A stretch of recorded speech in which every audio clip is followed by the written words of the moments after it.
दुनिया की सबसे बड़ी cricket league. For your winners, the 2023, the Tata IPL champions, Chennai Super Kings and Mahendra Singh Dhoni. दुनिया का सबसे अमीर cricket board. Who is the chairman of the governing body of international cricket, the ICC, the International Cricket Council, Mr. Jay Shah. दुनिया का सबसे अच्छा cricket playing nation.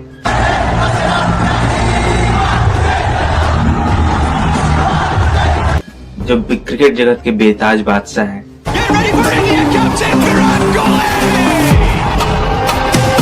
पर क्या ये देश धीरे धीरे क्रिकेट को खत्म करते जा रहा है?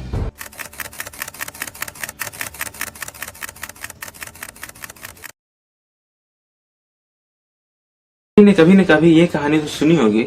सन 1983 में इंडियन क्रिकेट टीम के कोच PR मान सिंह और इंडियन अथॉरिटीज को फाइनल्स की टिकट्स नहीं दी गई थी।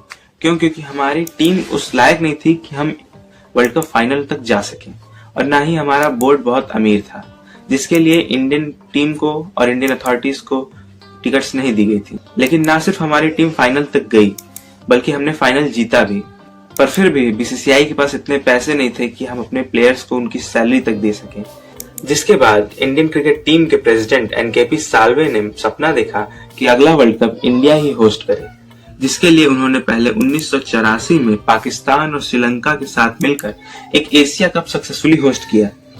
जिसके बाद उन्होंने धीरू भाई अंबानी के साथ वर्ल्ड क्रिकेट के सामने अगला वर्ल्ड कप इंडिया में होस्ट करने के लिए रोटेशन पॉलिसी लाने की मांग की, जिसको एशियन टीम्स की सहमति भी मिली और बाद में चलकर बाकी फॉरेन कंट्रीज की भी सहमति मिली। हालांकि ये वर्ल्ड कप इंडिया के लिए बहुत ही प्रॉफिटेबल नहीं रहा और इंडिया ने इस वर्ल्ड कप में अपना खुद का लॉस कराया, पर NKP साल्वे का ये सपना पूरा हो चुका था। फिर ऐसी क्या चीज थी जिसके बाद इंडियन क्रिकेट टीम को लॉटरी लग गई? तो वो दौर था सन 1991 का, जब साउथ अफ्रीका ने क्रिकेट में फिर से वापसी की और उसकी पहली सीरीज इंडिया के साथ फिक्स हुई, जिसके लिए South Africa sports admin Ali Bacher ने इंडियन बोर्ड के एडमिनिस्ट्रेटर जगमोहन दालमिया से कांटेक्ट किया और उनसे पूछा कि इंडिया में उनके मैचेस को ब्रॉडकास्ट कौन करता है।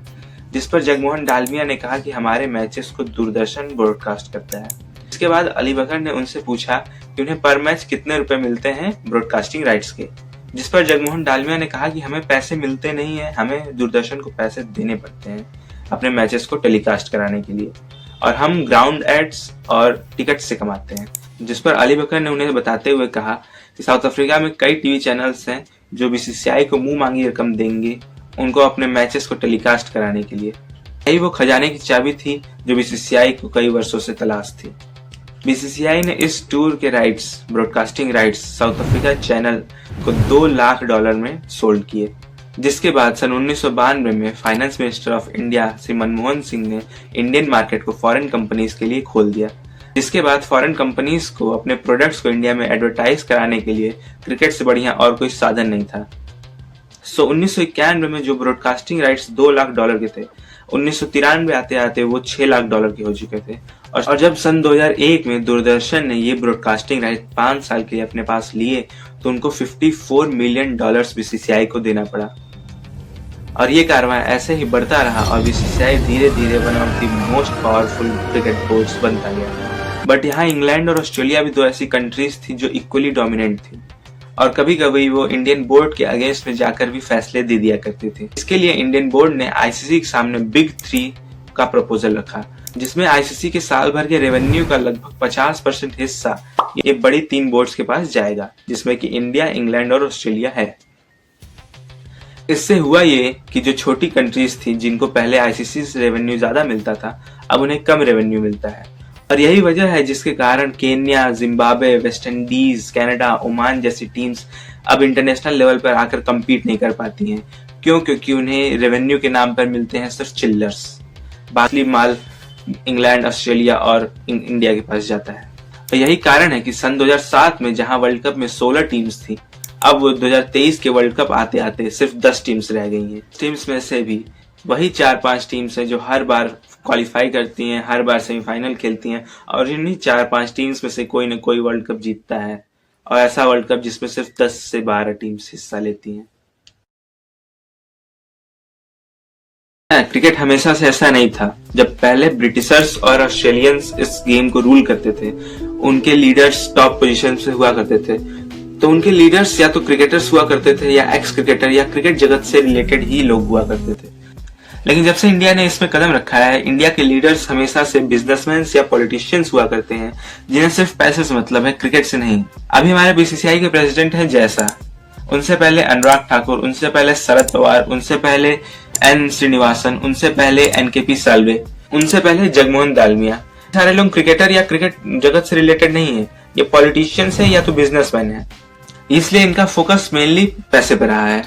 जितना इसका सबसे बड़ा एग्जांपल है Narendra Modi stadium Gujarat.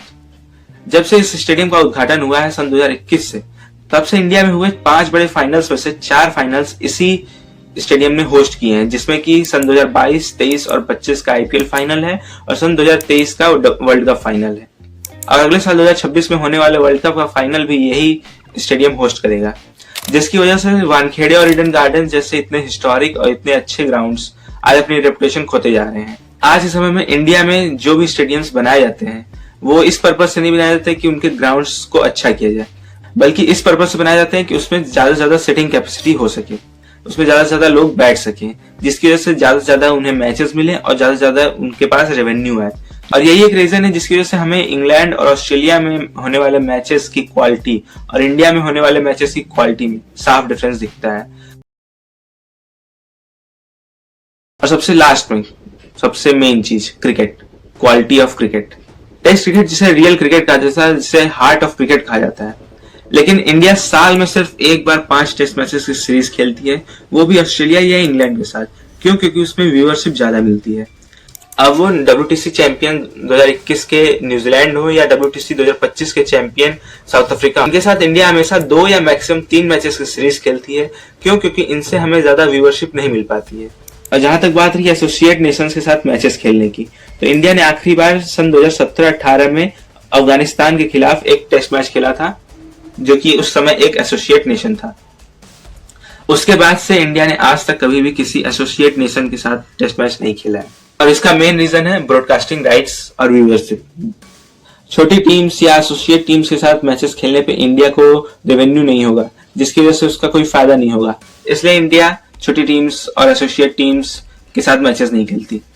Countries like Sri Lanka, West Indies या जिम्बाब्वे, इनके साथ भी इंडिया टेस्ट मैचेस बहुत रेयरली खेलती है, क्योंकि इनके साथ कोई क्वालिटी नहीं आती, जिसकी वजह से दर्शक देखने नहीं जाते मैच।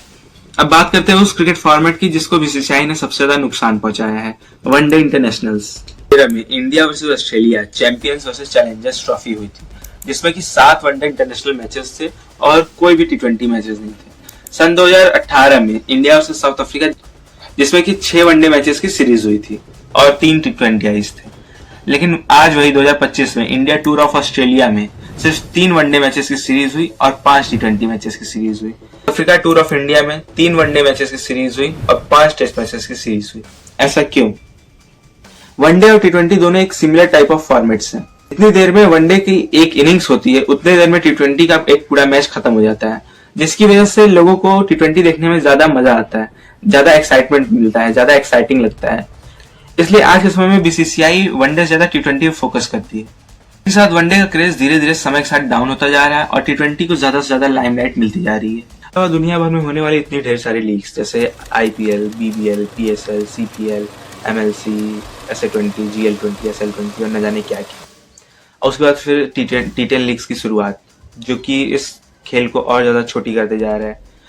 लोग जो पहले T20 देखना पसंद करते थे, आज वो T10 देख रहे हैं, क्योंकि T20 के आधे टाइम में हमें T10 में उसके डबल मजा मिल जाता है।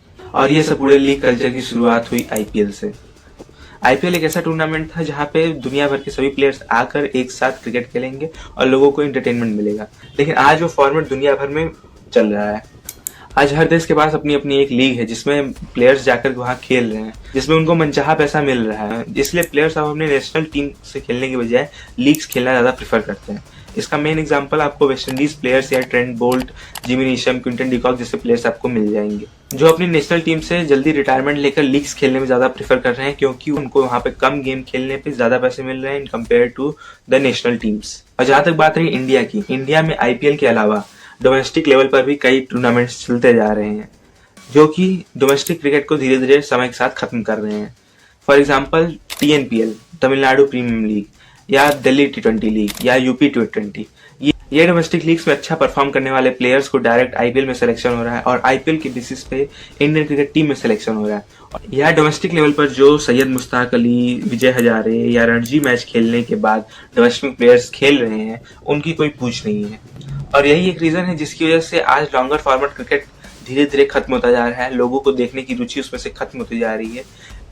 और ये इसलिए हो रहा है क्योंकि धीरे धीरे सभी क्रिकेट बोर्ड्स और इवन ICC अपना पूरा फोकस T20 क्रिकेट पर करती जा रही है, जिसकी वजह से टेस्ट और वनडे क्रिकेट की डोमिनेंस खत्म होती जा रही है और उसको खेलने वाले प्लेयर्स भी आज कम होते जा रहे हैं। सो ये रीजन है जिसकी वजह से मैं सोचता हूँ कि क्रिकेट जो है धीरे धीरे पूरी दुनिया में खत्म होते जा रहा है और इसकी शुरुआत हो रही है इंडिया से। इंडिया जिसने 1983 के बाद इस खेल को अपने सराखों पर बैठाया, वही इस खेल को धीरे धीरे डुबाते जा रहा है। बाकी इस पर आप क्या सोचते हैं, अपनी राय जरूर बताएं। कोई टॉपिक्स मुझसे छूट गया तो उसके बारे में भी जरूर बताएं, और कोई टॉपिक्स में ऐड करना भूल गया हूं तो उसके बारे में भी मुझे जरूर बताएं। बाकी ऐसे ही मोर कंट्रोवर्शियल क्रिकेट टॉपिक्स पर बात करने के लिए हमारे चैनल को जरूर सब्सक्राइब करें। मिलते हैं आपसे अगले वीडियो में, तब तक के लिए जय हिंद।